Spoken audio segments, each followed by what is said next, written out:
छत्तीसगढ़ में केंद्रीय गृह मंत्री अमित शाह के दावे के बाद जिस तरह से छत्तीसगढ़ की सरकार एक्टिव मोड पर आई है और आक्रामक तरीके से माओवादियों के खिलाफ ऑपरेशन चला रही है, अब लग रहा है कि वाकई में 31 मार्च 2026 तक शायद सरकार जो केंद्रीय गृह मंत्री अमित शाह का दावा है उसे पूरा करके दिखाई देगी। उसका रिजल्ट भी अब सामने आ रहा है। लगातार माओवादियों को नुकसान पहुंचाया जा रहा है, लगातार उनके उस कोर इलाके में पहुंचा जा रहा है जहां तक कभी फोर्स पहुंच नहीं पाती थी। लगातार बड़े स्तर के माओवादियों का समर्पण भी जारी है, जो सबसे प्रमुख वजह है, जो इस ओर इंगित करता है कि वाकई कहीं न कहीं माओवादी अब बैकफुट पर हैं। लेकिन उसके साथ ही साथ वो माओवादी जो अभी समर्पण नहीं किए हैं या जो अभी भी माओवादी संगठन में सक्रिय तौर पर हैं, उनका कॉन्फिडेंस लेवल भी अलग तौर पर है, उसे वो भी देखते ही बन रहा है। ये मैं क्यों कह रहा हूँ ये भी आपको पता चल जाएगा। इस पर बात करते हैं विधिवत। नमस्कार, मैं विकास तिवारी हूँ, आप बस्तर टॉकीज देख रहे हैं।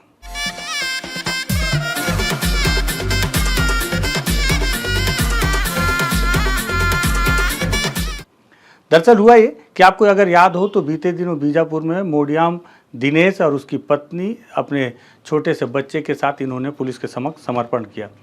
मोडियाम दिनेश जो है एक बड़ा नाम रहा है, गंगालूर एरिया कमेटी के इलाके में डीवीसीएम के पोस्ट पर थे, लगभग 8 लाख रुपए से अधिक का इनाम था। उनकी पत्नी पर भी लाखों का इनाम था। इतने बड़े माओवादी का समर्पण करना गंगालूर एरिया कमेटी के लिए एक बड़ा नुकसान है, उस इलाके के लिए बड़ा नुकसान है, माओवादी संगठन के लिए तो है ही। अब समर्पण के कुछ दिन के बाद कल माओवादियों का एक पत्र आया। ये पत्र जो है समता ने लिखा है, जिसमें उन्होंने मोडियम दिनेश और उनकी पत्नी पर गंभीर आरोप लगाए हैं। हालांकि ये आरोप पहली दफ़ा नहीं है, इसके पहले भी कई दफ़े आरोप लगते रहे, लेकिन समता ने जो प्रेस नोट जारी किया है, इस प्रेस नोट को जारी करने में उन्होंने लिखा है कि मोडियम दिनेश जो है संगठन का पैसा लेकर भाग गए और गद्दार भी हैं पार्टी के लिए। साथ ही साथ उनको लेकर उनकी जो मनोस्थिति है, मनोदशा है, उसको लेकर माओवादियों ने पत्र लिखा है। वहीं साथ ही साथ बड़ा नुकसान लगातार जारी है। जैसे गरियाबंद में 3 माओवादियों ने समर्पण किया है 5-5 लाख रुपए इनाम का, और वो जो माओवादियों ने समर्पण किया बहुत लंबे समय के बाद मैं देख रहा हूँ। इसके पहले जब बस्तर में एसआरपी कल्लूरी आईजी रहे, उस वक्त मुझे याद है कि एक माओवादी ने इंसास या एसएलआर ऐसा कोई ऑटोमेटिक वेपन लेकर उनके समक्ष समर्पण किया था। और वो माओवादी, अगर मैं बहुत गलत नहीं हूँ तो शायद उसका नाम किरण है, उसने एसआरपी कल्लूरी के समक्ष समर्पण भी किया और वो जीरम घाटी के हमले में भी उसकी महत्वपूर्ण भूमिका थी, ऐसा उस वक्त पुलिस के अधिकारियों ने बताया। उसके बाद इतने वर्षों के बाद अभी गरियाबंद के ज़िले में जो समर्पण हुआ है उसमें एक ऑटोमेटिक वेपन मैं देख रहा हूँ कि माओवादियों ने यहाँ समर्पण किया है और पुलिस के हाथों सौंपा है। तो एक बड़ा नुकसान ये हुआ है। माओवादियों ने जो आरोप लगाया है, समता ने जो प्रेस नोट जारी किया और उसमें जो आरोप लगाया उसमें क्या कहा है वो भी आप देखिए। उन्होंने बताया कि किस तरह से दिनेश जो है, मोडियम दिनेश, वो संगठन का पैसा लेकर भाग गए हैं। और सबसे पहले उन्होंने लिखा है, हालांकि ये पत्र जो है उन्होंने अपने साथियों और जनता के लिए लिखा है, जिसमें लिखा है पश्चिम बस्तर डीवीसी सदस्य मोडियम दिनेश और उनकी पत्नी गंगालूर एरिया कमेटी सदस्य कला मिलकर पार्टी का पैसा लेकर 4 दिन पहले भाग गए हैं। दुश्मन के पास, दुश्मन मतलब पुलिस को माओवादी दुश्मन कहते हैं, दुश्मन के पास जाकर आत्मसमर्पण किए हैं, जनता और पार्टी को गद्दारी की हैं। आंदोलन में इस तरह की घटनाएं पहले भी घट चुकी हैं, लेकिन जनता और पार्टी कार्यकर्ताओं के बलिदान से आगे बढ़ रही है। इस तरह के गद्दारों को ठुकराते हुए आंदोलन इतिहास हमेशा बढ़ती रहेगी। मोडियम दिनेश बीजापुर जिले के पेद्दा कोरमा गांव के निवासी थे और 2004 में वह पेशेवर कार्यकर्ता के रूप में पार्टी में भर्ती हुए। उस समय का आंदोलन का स्थिति को देखते हुए जनता के पक्ष में खड़े हुए। उसके बाद पार्टी ने जो भी काम दिया उसे वो किया। 20 साल क्रांतिकारी जिंदगी में उनके कई उतार चढ़ाव भी थे। इसी सिलसिले में दिनेश डिविजनल कमेटी सदस्य तक पहुंचे और हर आदमी के अंदर सकारात्मक और नकारात्मक पहलू रहता है। दिनेश का सोच विचार में भी सकारात्मक और नकारात्मक पहलू है। इनका नकारात्मक पहलू पर कमेटी के अंदर संघर्ष चला, ऊपर कमेटी भी उनको कई बार समझाई। पिछले 1 साल से कगार युद्ध जो 2024 से केंद्रीय गृह मंत्री के दावे के बाद जो लगातार सरकार एक्टिव मोड पर आई है और फोर्स जिस तरह से अब आक्रामक तरीके से आंदोलन कर रही है, उसे माओवादी जो है कगार युद्ध का नाम दिए। कगार युद्ध कठिनाइयों में उनके अंदर नकारात्मक पहलू बढ़ गई। एक तो माओवादी जो हिंदी लिखते हैं इस तरह से उसमें फ्लो टूटता है कि पढ़ने में कई बार दिक्कतों का सामना करना पड़ता है। कई बार जनता उनको बचाई, जनता का बलिदानों से प्रेरणा नहीं लिया और स्वार्थ सोच बढ़ गया। जनता से सहयोगी कॉमरेडों में व्यवहार करने में कुछ नकारात्मक बदलाव आया। आखिर तक जनता के लिए काम करने की भावना भी घट गई। क्रांति के लिए बलिदान के लिए तैयार नहीं रहे और क्रांतिकारी आंदोलन पर विश्वास घट गया। अंत में दुश्मनों मतलब कि पुलिस के सामने आत्मसमर्पण किया। इस तरह के गद्दारों को इतिहास में जगह नहीं मिलेगी। साथ ही साथ उनकी पत्नी के बारे में लिखा है माओवादियों ने कि ताती कला बीजापुर जिले के अंदर पालनार गांव की निवासी थी। 2007 में पेशेवर के रूप में पार्टी में भर्ती हुई। पार्टी में सांस्कृतिक टीम में काम करती थी और काम करने के दौरान 2015 में दिनेश और कला की शादी हुई। दिनेश कमजोर होने के बाद उनको साथ दिए। दोनों मिलकर पार्टी का पैसा लेकर भाग गए। दुश्मन के सामने आत्मसमर्पण करना जनता और पार्टी के प्रति धोखा है। इस तरह गद्दारों को जनता और पार्टी कभी माफ नहीं करेगी। क्रांतिकारी आंदोलन का इतिहास में अनेक उतार चढ़ाव रहते हैं। इन उतार चढ़ाव को समझकर अंत तक जनता के लिए काम करने वाले क्रांति में बने रहेंगे। इसे न समझने वाले, दुश्मन के भीषण दमन से डरने वाले दुश्मन के सामने आत्मसमर्पण करते हैं, लेकिन इससे क्रांतिकारी आंदोलन नहीं रुकेगा। गद्दारों को ठुकराते हुए शोषित पीड़ित जनता अपनी मुक्ति के लिए जीत हासिल करते हुए लड़ते रहेंगे। निकट भविष्य में बदलते हुए राजनीतिक आर्थिक संकट को अनुकूल रूप में बदल करके आंदोलन को मजबूत करेंगे। जनता और कार्यकर्ताओं को बलिदानों से प्रेरणा लेते हुए कगार युद्ध को विफल करेंगे। ये जो पत्र है ये दक्षिण सब जोनल ब्यूरो की जो है प्रवक्ता समता उन्होंने जारी किया है। और कितने कॉन्फिडेंस से उन्होंने, आप जो प्रेस नोट अगर आपने जो देखा स्क्रीन पर, कितने कॉन्फिडेंस से उन्होंने ये आरोप भी लगाया है कि ये दोनों माओवादी जो पति पत्नी दंपति ये पार्टी का पैसा लेकर भाग गए। असल में जब कोई डीवीसीएम होता है तो उसके हाथ में एक बड़ी रकम होती है उस इलाके को संचालित करने के लिए, लेकिन माओवादियों ने इस रकम का जिक्र नहीं किया अपने पत्र में कि कितना पैसा लगभग लेकर दिनेश वहाँ से भागे हैं। साथ ही साथ हर जो इनका जो स्ट्रक्चर होता है, सभी जैसे एरिया कमेटी मेंबर हैं या जो कमांडर हैं, सबके पास उनके टीम के अनुसार कुछ कुछ फंड उन्हें जारी किया जाता है। फंड को लेकर भी कई बार हमें ऐसे पत्र मिले जिसमें इस बात का खुलासा हुआ है कि कितने खर्चे माओवादियों के द्वारा उनके संगठन में दिए जाते हैं अलग अलग पार्टी और एरिया कमेटीज़ को। उसी आधार पर मुझे लगता है कि लाखों रुपए मोडियम दिनेश के पास रहे होंगे, क्योंकि वो डीवीसीएम के पोस्ट पर थे। और अगर माओवादियों का आरोप सही है तो लाखों रुपए लेकर मोडियम दिनेश अपनी पत्नी के साथ भाग खड़े हुए हैं।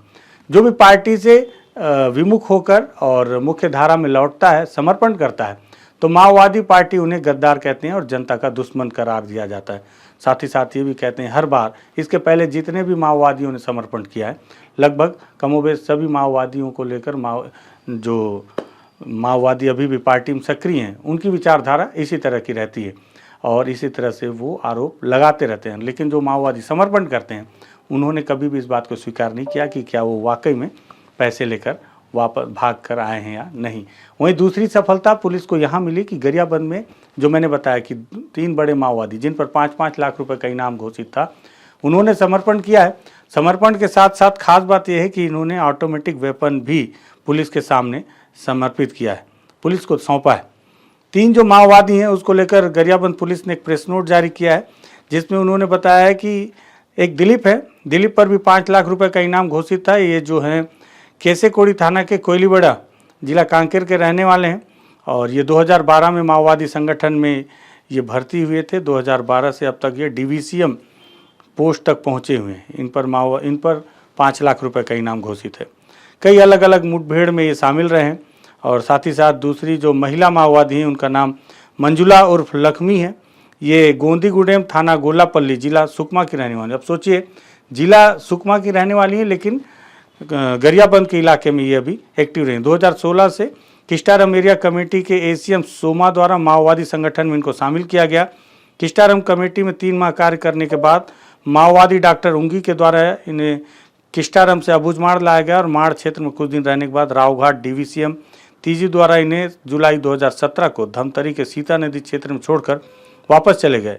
यहाँ आने के बाद गरियाबंद में सक्रिय एसजेडसी जयराम और गुड्डू के द्वारा इन्हें अपना गार्ड बनाया गया, जिसके गार्ड के रूप में यह 2019 तक रहीं। 2019 को इसे बड़े माओवादी के द्वारा एसडीके एरिया कमेटी में भेज दिया गया, जहां पर 2025 तक सदस्य के रूप में सक्रिय रहीं। माओवादी संगठन में रहने के दौरान यह आमामोरा, सोनाबेड़ा एवं पाताघारा क्षेत्र में हुए विभिन्न माओवादी घटनाओं में शामिल रहीं। तीसरी है सुनीता उर्फ जुनकी, ग्राम पोटेन, थाना जांगला, जिला बीजापुर की रहने वाली। इन्होंने बताया कि 2010 को भैरमगढ़ एरिया कमेटी के एसीएम रहमोती के द्वारा माओवादी संगठन में शामिल की गई। 2011 को सीसीएम कोसा, अच्छा कोसा बड़ा नाम, उनको अपनी टीम के साथ उड़ीसा बरगढ़ की ओर आए तब उनको इनके पार्टी वाले साथ लेकर आए और बरगढ़ एरिया कमेटी में काम करना है बोलकर छोड़कर चले गए। तब से 2024 तक Bargarh area committee Ravinder DVCM और अमीला कमांडर के साथ रहकर बरगढ़ एरिया कमेटी में सदस्य के रूप में काम कर रही थी। एसजेडसी विकास जो उड़ीसा में सक्रिय हैं, इसे दिसंबर 2024 को बरगढ़ से गरियाबंद लेके आया। जनवरी 2025 को विकास एसजेडसी मीटिंग के लिए गरियाबंद के भालू डिग्गी पहाड़ी में इकट्ठा हुए थे। उसी दौरान पुलिस मुठभेड़ की घटना हुई जिसमें विकास को गोली लगी और ये सभी लोग वहाँ से भागने में सफल हुए और भागने के बाद अब उन्होंने समर्पण करने का फैसला किया। ये पुलिस ने अपने प्रेस नोट में लिखा है। 3 माओवादी, ये भी बड़े स्तर के, 5-5 लाख रुपए के।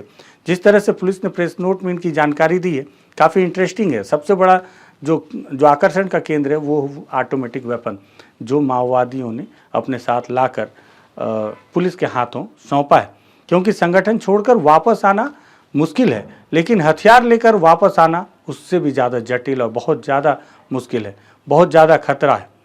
और ऐसे में अगर ये ऑटोमेटिक वेपन लेकर आए हैं तो सीधी सी बात है, एक बड़ी चुनौती को इन्होंने पार किया है और सफलतापूर्वक पुलिस तक पहुँचे। कोशिश करूँगा कि इनसे बातचीत हो, क्योंकि इन तीनों से अगर बातचीत होगी तो बहुत सारी इंटरेस्टिंग चीज़ें निकल कर सामने आएंगी।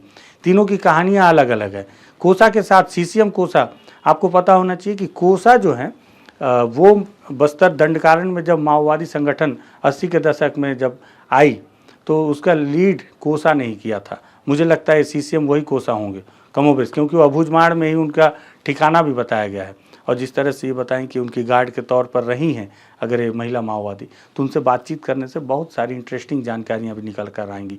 कोशिश करेंगे पुलिस से संपर्क करके कि अगर वो हमें बातचीत करने का मौका दें तो हम इन तीनों माओवादियों से बातचीत करके कुछ नई जानकारियां भी निकालने की कोशिश करेंगे।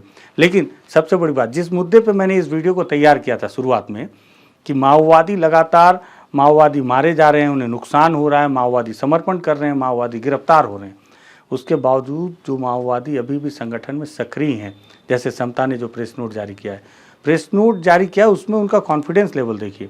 मुझे लगता है कि समर्पण या अपने ये माओवादी संगठन छोड़ने के एक दिन पहले तक इसी तरह से अपने पार्टी के लिए डेडिकेटेड रहते हैं और पता ही नहीं चलता कि अगले दिन ये समर्पण कर देंगे। समता ने जो प्रेस नोट जारी किया है उसको देखकर वो उनके अंदर आज भी कितना आत्मविश्वास है कि जितने भी लोग समर्पण कर रहे हैं, जो भी नुकसान हो रहा है, कुछ समय के बाद उन्हें आज भी भरोसा है कि हो सकता है कि हालात बदल जाएं। ये माओवादियों का सोचना है। सरकार का तो सरकार ने सोचा नहीं, ठान लिया है कि 31 मार्च तक इस सारे मामले और सारे मसले समाप्त कर दिए जाएंगे। देखना होगा कि 31 मार्च 2026 तक क्या होगा। क्या माओवादियों का हौसला टूट जाएगा और वो समर्पण कर देंगे या मारे जाएंगे, या सरकार ने कहा है जो ठाना है, सरकार अपने कहे हुए वादों पर पूरी तरह से काबिज रहेगी और उन वादों को या उन दावों को पूरा करके दिखाए। ये तो आने वाला वक्त बताएगा। मुझे लगा माओवादियों का ये पत्र, माओवादियों का समर्पण, हथियार के साथ समर्पण, ये काफ़ी महत्वपूर्ण है, प्रमुख है, मुख्य है, जिसे हमें दर्शकों तक पहुंचाना चाहिए। इसलिए इस वीडियो को हमने तैयार किया है। अगर आपको लगे कि महत्वपूर्ण मुद्दे पे बातचीत हुई है तो इसे शेयर कीजिएगा। लगे कि तथ्यात्मक बातचीत हो रही है, सही दिशा में बातचीत हो रही है, तब जाके आप बस्तर टॉकीज को सब्सक्राइब कीजिएगा। धन्यवाद।